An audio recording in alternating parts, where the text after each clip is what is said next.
Hello बच्चों, तो नमस्कार। स्वागत है आपका अपने यूट्यूब चैनल जीएस फीलिया पे। तो जैसा कि हम प्रस्तावना पढ़ने से प्रस्तावना का पहला क्लास हम पढ़ चुके हैं, जिसमें हम प्रस्तावना के बारे में बहुत ज़्यादा नहीं, बस उसके बारे में थोड़ा सा जाने थे कि प्रस्तावना की भाषा कहाँ से ली गई है, प्रस्तावना का विचार कहाँ से लिया गया है, प्रस्तावना में संविधान संशोधन कितनी बार हुआ है, ठीक, किस संविधान संशोधन के तहत किस संविधान संशोधन के तहत इसमें संशोधन किया गया है, ठीक। तो इतना पढ़े हैं और बाकी थोड़ा सा और प्रस्तावना को पूरा लिख के एक बार थोड़ा सा बताया गया है। बाकी आज हम प्रस्तावना का बहुत इंपॉर्टेंट टॉपिक पढ़ेंगे, क्योंकि यहाँ से क्वेश्चन आता ही आता है।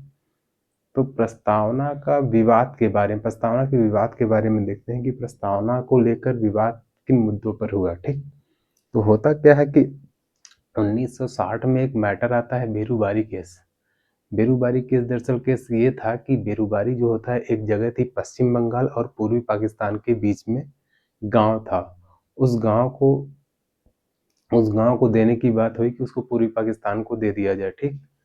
सामान्य कानून के तहत पूर्वी पाकिस्तान को दे दिया जाता। लेकिन यह सवाल ये उठा कि क्या भारत के किसी भूभाग को क्या किसी अन्य देश या विदेशी राज्य को दिया जा सकता है बिना संविधान में संशोधन किए। तो ये मैटर जाता है सुप्रीम कोर्ट, और सुप्रीम कोर्ट से राष्ट्रपति आर्टिकल 143 के तहत सलाह मांगती है कि क्या भारत के किसी भूभाग को किसी विदेशी राज्य को दिया जा सकता है सामान्य कानून के तहत। सुप्रीम कोर्ट ने कहा कि नहीं, आपको संविधान संशोधन करना पड़ेगा। आर्टिकल 368 के तहत आपको संविधान संशोधन करना पड़ेगा, और संविधान संशोधन करने के बाद ही ये बेरूबारी गांव जो होता है पूर्वी पाकिस्तान को दे दिया जाता है। 1960 की बात है, ठीक। तो इसी में केस आता है, क्या प्रस्तावना भी संविधान का भाग है। तब सुप्रीम कोर्ट कहता है कि नहीं, प्रस्तावना संविधान का भाग नहीं है और इसमें संशोधन नहीं किया जा सकता। किस केस में? बेरूबारी केस में, ठीक।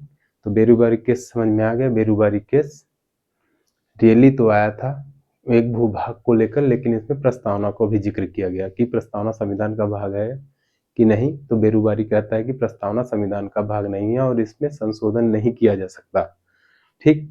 उसके बाद आता है क्या, सेकंड केस आता है गोलकनाथ मामला। गोलकनाथ मामला आता है 1967 में। इसमें कहा जाता है गोलकनाथ मामले में सुप्रीम कोर्ट कहता है कि प्रस्तावना जो होता है संविधान निर्माताओं की मन की कुंजी है, क्योंकि इसी समय जो होता है सीजेआई, इसी मामले में जो होता है सीजेआई रहते हैं कौन? सीजेआई रहते हैं न्यायमूर्ति हिदायतुल्ला। ये कहते हैं कि जो प्रस्तावना है वो संविधान की मूल आत्मा है, ठीक। प्रस्तावना है संविधान की मूल आत्मा है। तो इन्हीं के तहत कहा गया कि प्रस्तावना संविधान निर्माताओं की कुंजी है, ठीक, इन्होंने कहा था। तो उसी समय प्रस्तावना को संविधान की कुंजी कहा गया, ठीक। और इसमें गोलकनाथ मामले में ये भी बात कहेगी कि अगर संविधान में किसी भी शब्द को लेकर अस्पष्टता है या संदिग्धता है तो आप प्रस्तावना की सहायता ले सकते हैं, ठीक। इतना किसमें कहा गया? गोलकनाथ मैटर में। इसमें अभी तक नहीं कहा गया कि प्रस्तावना संविधान का भाग है। यहाँ पे भी प्रस्तावना को संविधान का भाग नहीं कहा गया। लेकिन 1973 में आता है केशवानंद भारती बनाम केरल राज्य। केशवानंद भारती बनाम केरल राज्य जब आता है तो इसमें कहा जाता है कि प्रस्तावना जो होता है संविधान का भाग है, ठीक, संविधान का भाग है। और प्रस्तावना जब संविधान का भाग है तो इसमें संशोधन भी किया जा सकता है, लेकिन मूलभूत ढांचे को छोड़कर, मूलभूत ढांचे के अलावा, मतलब जितने भी मूलभूत ढांचे हैं उसमें कोई चेंजेस ना करते हुए आप इसमें प्रस्तावना में संशोधन कर सकते हैं। और इसी समय आप ध्यान देंगे, इसी समय आता है 1976 में 42वां संविधान संशोधन, ठीक है।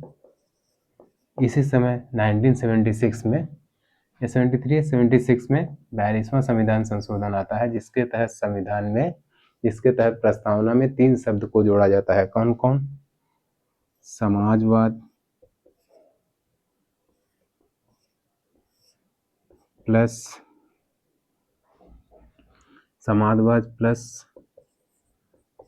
पंथ निरपेक्ष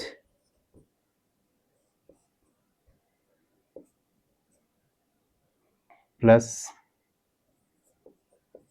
अखंडता, इन 3 शब्दों को जोड़ा जाता है किसमें के 1776 में 42वें संविधान संशोधन अधिनियम के तहत समाजवाद, पंथ निरपेक्ष और अखंडता शब्द जोड़ा जाता है और यही संविधान में पहला संशोधन भी है और अभी तक सिर्फ एक ही संशोधन हुआ है। ठीक, और इस समय जो प्रधानमंत्री रहती है वो इंदिरा गांधी रहती है। तो अब देखेंगे हम केशवानंद भारती केस के तहत अगर प्रस्तावना संविधान का अंग है तो संविधान में प्रस्तावना में संशोधन भी किया जाता है, लेकिन मूलभूत ढांचे के अलावा। ठीक, मूलभूत ढांचा क्या है, ये केस आएगा तो बहुत पता जाएगा। मूलभूत ढांचा आप ऐसे ही समझ सकते हैं जैसे समाजवाद टर्म्स मूलभूत ढांचा है, पंथ निरपेक्षा मूलभूत ढांचा है, अखंडता मूलभूत ढांचा है। तो सुप्रीम कोर्ट किसी भी शब्द को मूलभूत ढांचा कह सकती है। न्याय योग्य नहीं, देखो संविधान निर्वचन मिस होता है क्या, निर्वचन मिस होता है व्याख्या, मतलब संविधान की व्याख्या में इसका बहुत बड़ा महत्व है, किसका, प्रस्तावना का। ये न्याय योग्य नहीं है इसलिए इसके आधार पर कोई निर्णय नहीं दिया जा सकता। प्रस्तावना जो होता है वो न्याय योग्य नहीं है इसलिए इसके आधार पर कोई निर्णय सुप्रीम कोर्ट नहीं दे सकता। ठीक, ये किसमें कहा गया, केशवानंद भारतीवाद में। किस चीज को लेकर, प्रस्तावना को लेकर। हालांकि आप जितना मैटर पढ़ेंगे ये सब मैटर डायरेक्ट प्रस्तावना को लेकर नहीं आया। केशवानंद भारती भी मठ के ये बहुत बड़े आचार्य थे, मतलब केरल में मठ के। तो ये अपने मठ को लेकर, इनके भूमि विवाद था इनका राज्य से, उसको लेकर आया था, लेकिन इसमें प्रस्तावना को भी इंक्लूड किया। गोलकनाथ मामला भी जस्ट वैसे था। तो ये सब मामला आगे आएगा, डिटेल पढ़ाया जाएगा आपको। तो आज के लिए इतना ही था प्रस्तावना को लेकर विवाद। तो प्रस्तावना को लेकर ये बेरूबारी, गोलकनाथ और केशवानंद भारती, इन तीनों को याद रखिएगा। और ये केशवानंद भारती जो होता है आपका PYQ है SI का, SI में आ चुका है, UPSI में। तो आज के लिए इतना ही, बाकी नेक्स्ट क्लास में प्रस्तावना इंडिकेट, प्रदर्शित क्या क्या कर रहा है, किस किस शब्द को वो किस शब्द पे ज़्यादा जोर दे रहा है, उसको हम देखेंगे नेक्स्ट क्लास में। तो आज के लिए इतना ही, बाकी चैनल को सब्सक्राइब करिए, लाइक करिए और शेयर करिए ताकि ज़्यादा से ज़्यादा लोग जुड़ सकें। धन्यवाद।